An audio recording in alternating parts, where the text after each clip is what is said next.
I've had to develop tools to try to slow down and be present and embrace the best things in my life as opposed to get preoccupied on all the challenges and the thrashy shit. Like, how are you actually exercising in that way, spiritually and mentally? So I've been really trying to get my spiritual hygiene together because I realized as of recent that a lot of this shit is not normal. And I didn't know how to process that experience. And I was having like a lot of lashing out and like a lot of frustration, and there's a lot of opinions, a lot of entitlement to your space, a lot of entitlement to your time, a lot of expectation, and no one is understanding in the realm of being like, well, why, you know, or if I think that's pretty fear-based. I think that would put me in a state of fear. It does, and it actually makes me on the edge and not a kind person, because the anxiety of wondering like how people are, there's so much perceiving going on, but these people don't know you. They're seeing you in a vacuum in your most high pressure moment. And it's like, it's scary. So it's like, oh my God, I'm not the person that I want to be right now, because like I'm not kind, calm, and like relaxed and patient and all these things. And it scared me, because I'm like, whoa, like, and then people are ingesting me in that state. But it's like, this is the first time that I've had, like, I'm still the shy person from high school. I hate being perceived. I hate coming outside. I don't want to party. I don't want anybody to even look at me, honestly. I don't want to take pictures. I hate being on video. It's the bane of my existence. It makes me really, really uncomfortable to a way that like I cry. And, you know, I took a lot of calm gummies before I sat down here, but being perceived, especially visually, is like my number one, like, I'm uncomfortable right now kind of thing. And with this new level of like attention with the album, it's like, I never had an issue with paparazzi in my life. I never had an issue with, you know, going viral for like small things that I think are small in my life, or any of those things. So then I had to sit down and really be like, no, for real, get a process fast. And so I started praying a lot more. I restarted my my sadhana. My mom finished her sadhana with Sadhguru and like did all these like crazy programs, and she's just so much more peaceful. My mom's already peaceful, so saying that is like, I didn't think that she could be more peaceful than and she travels with you all the time. So. She travels often. Yeah. But her presence reminding me like, oh, I should probably go like do some ohms like in the back real quick, and like, or I should really take more magnesium, because my magnesium is hella depleted and like I need it to regulate my emotions and I'm not doing it. Or I should like take a fucking nap. Okay. Yeah. And it's small things that you don't, or I have 3 different kinds of therapists. Like I have a hypnotherapist, I have a talk therapist. And then, you know, they try to give me a psychiatrist, but I'm not taking any of those drugs. But he's like an emergency, like if I feel like at any point I'm about to really lose it, which I felt like I have a prescription. He's Dr. Nick. I don't know who's Dr. Nick. From The Simpsons, the guy who's going, I've got a pill, it's gonna make you feel better. It's like, hi, Dr. Nick. Like, yes, Dr. Nick. Yes. Literally, every time I talk to him, I was like be talking about my feelings, but I forget he's a psychiatrist. So it's his job to offer me drugs. I tried to do that once, and no shade. It scared me. Yeah, it scared me. I've got friends who have successfully done a program that's helped them to calm themselves down and reset themselves. I did it for 10 days, and my wife was like, we need to do this together. You can't be on the pill. That's my thing. Like, I know me. I'm a very like addictive personality. So it's like, if I do something and then I'll be like dependent on it, I feel like, oh, I can't function without this, even if it wasn't the case, even if I could function without it. So I didn't even want to start anything. Yeah. But like with the amount of attention and the moving around and doing things, and you start feeling like, oh, like I didn't even drink prior to dropping this album. And like, you know, you start having like a little celebratory drink with your friends. Yeah. And like, oh, you went #1, here's a drink. Oh, you did a good job at SNL, here's a drink. Oh, you were finished with this tour leg, let's have a shot. I had to look at myself and I was like, what? You don't drink, what are you doing? But when everything is moving so fast and there's so much anxiety and there's more people to meet and more people to talk to, and I looked at myself and I'm like, oh shit. And I started having like weird panic attacks I never had before, and crying and shit.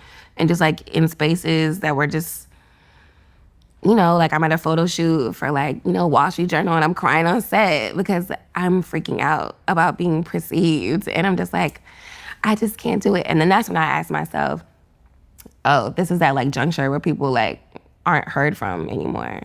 When they're like, oh, what happened to her? What happened to this person? Either they like had a mental breakdown or they lashed out at somebody. And, you know, once that perception starts and it's like, I don't know, am I a bitch? Am I terrible to work with? Nobody wants to work with me. It gets nervous. I get nervous about that. So it's like, I don't want to talk to anybody. I just want to disappear. But that is the stage that I'm in right now where I'm so concerned about like, what does all of this actually mean? How do people view me? How do people see me? What do they expect from me? Can I just disappear and not talk to anybody? Is that ungrateful? Do I appear ungrateful because I have anxiety and I'm like stressed about my reality? So many things. So saying that to say, if I just focus like me restarting my 40-day sadhana and like prayer, and I cut my circle down really small. It's really just like my homegirl that's been my homegirl for 20 years. I see my mama when she can. I see my dad when she can. I kick it with my dogs, my niece, a couple, like my actual animal dogs. Yeah. Not like my homies, but like we keep it light. And I feel like that's the answer. Quiet and like less. I just want to thank you for being so honest about that, because I'm kind of obsessed. I've been doing this a long time. And You seem very comfortable. I'm comfortable. I hope you're getting comfortable. I mean, you know, for me, it's. I'm falling apart. I'm like trying not to cry. I'm sorry. Well, this is straight vodka, so cheers. No, how about Is it? No. Oh, I was way too grateful for it to be that. I'm just grateful that you're taking the time to be straight and honest about it, because I think you're right. I think it's easier for us to perceive people as being who we want them to be, you know. We absorb our favorite people. They give us this beautiful joy in life, music, art, great performances in athletics or intellectual things to think about, great literature, whatever. People that inspire us, add value to our life. And we have to remember that yeah, I mean, you're still developing your tools, right? That's what you're saying, like still building your ability to actually. My toolbox, for sure. I'm just now putting things in my toolbox. Before Yeah. it was like the way that I was born and the way that I was enough. Because it got me so far. Like I could will anything into my But it's thrashy, existence. right? It's thrashy. One day it's all working and the next day it's all falling apart. And that's why you have to build a real foundation. Yeah, that's right. And stop that winging it shit. That's But right. winging it really got me so far. Oh, and when you're young, it's kind of what you should be doing. I mean, you know, I know. yeah, that's where the experimentation and the, you know, that works, that doesn't. It's not sustainable at all. Yeah. And it really like, I'm just realizing that. And I want to, but in all ways, I want to be a sustainable person. Like my relationships, the way I think, because I know that my, even the way I make my music, I want to like start really not overthinking it and making it this thing. I hate going to the studio because it's like a dungeon. It just doesn't sound like that. Honestly, I've got to say, as a fan, it sounds like it's a place of joy, because the way that you. I'm sorry. I'm so sorry to kill that for anyone, genuinely. That's the best response to that statement ever. I'm sorry that you feel that way. It's not. No, I probably sound miserable. I'm so not miserable. I'm actually having a great time. Yeah, but I'm well, actually I have a lot of anxiety and it's not for fake. Yeah. But when I go to the studio, I think about like, damn, I have to do a good job. I have to come out of here with something. If I'm in the studio for 8 hours Yeah. and I don't leave with anything that I can listen to in the car on the way home, Yeah. then it makes me feel like, fuck. Real. I mean, every time I've ever gone to a recording studio, if I don't leave with the bounce that day, I'm probably never going back to the song ever again. That's factual. You know. No, that's factual. Or if I leave with a bounce and it's a whack bounce Yeah. and it's too far from fixable, Yeah. then I'm like, okay, we're done with this beat. Yeah, I call it the 30-minute test, because when I was living in London, it was always about 30 minutes from the studio to where I lived or wherever I was going. And if it didn't resonate in 30 minutes, I could have been so in love with it all long day. time. But if I put it in the car, and if by the end of 30 minutes, I'm like, nope. I'm like, okay, it's done. You got about like 30 seconds with me of from when the vocals start. Yeah. The beat starts and then 30 seconds after the vocals, I know. So you were incredibly hard on your vocal performance. Yeah, because it's the energy behind it, not the actual vocal performance, but it's the energy behind it. Yes. The energy doesn't sound right or isn't aligned with, I don't know, like the feeling that I'm trying to convey. And how do you reconnect yourself to the performance you just did during the day? When you're listening back to it, how do you actually rediscover that feeling? Because now it's really in a performative environment. I just know it feels right. Like if I make a scratch, like a scratch to something, and then I end up using Kill Bill's scratch vocals, and I hate that. Yeah, because you couldn't get it again. You couldn't get back.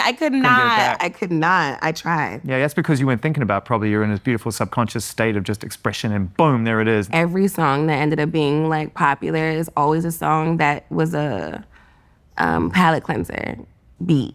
It almost sounds like a scratch because you come in so offbeat.